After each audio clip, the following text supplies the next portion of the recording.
Investment সহজ হবে এবং ইনভেস্টমেন্ট রিটার্নের ক্ষেত্রেও চিন্তা করতে হবে যে এখানে একটা আইপিপি প্রজেক্ট করতে গেলে আইপিপি প্রজেক্ট মানে হচ্ছে যদি গভর্নমেন্টের কাছে আমরা বিদ্যুৎ বিক্রি করি লাইক আমরা গ্রাউন্ড মাউন্টেড একটা সিস্টেম ইনস্টল করলাম 10 মেগা 20 মেগা বা 100 মেগা এবং সেটা থেকে যে পরিমাণ বিদ্যুৎ উৎপাদন হবে সেটা গভর্নমেন্ট কিনে নেবে। এরকম একটা প্রজেক্টের ক্ষেত্রে কিন্তু একটা নীতিমালা আছে যে তাদের ক্ষেত্রে তারা ট্যাক্স বেনিফিট পাবে, কিন্তু as a private investor like আমাদের মতো কোম্পানি আমরা কিন্তু 20 মেগা করেছি সেটা প্রাইভেট লেভেলে লাইক ইন্ডাস্ট্রি রুফটপে। তো এই 20 মেগা করার জন্য আমরা অ্যাজ এ কোম্পানি ইনভেস্ট করেছি কিন্তু আমাদের কিন্তু এই ট্যাক্স হলিডের সুবিধাটা পাচ্ছি না। তো এই সব ক্ষেত্রে আমাদের এই চিন্তাগুলো আসতে হবে যে পলিসি লেভেলের কোন চেঞ্জগুলো করলে ইনভেস্টররা মোর অ্যাট্রাক্টেড হবে।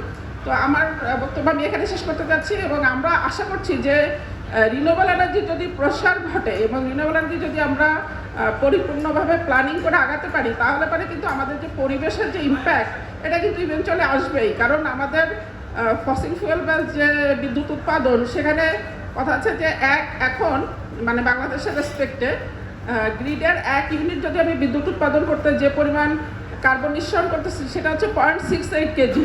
তো যদি আমরা রিনিউয়েবল এনার্জি থেকে করতে পারি তাহলে আমাদের কার্বন নিঃসরণটা অনেক কমে যাবে এবং এটা পরিবেশের জন্যও লাভজনক হবে। ধন্যবাদ সবাই।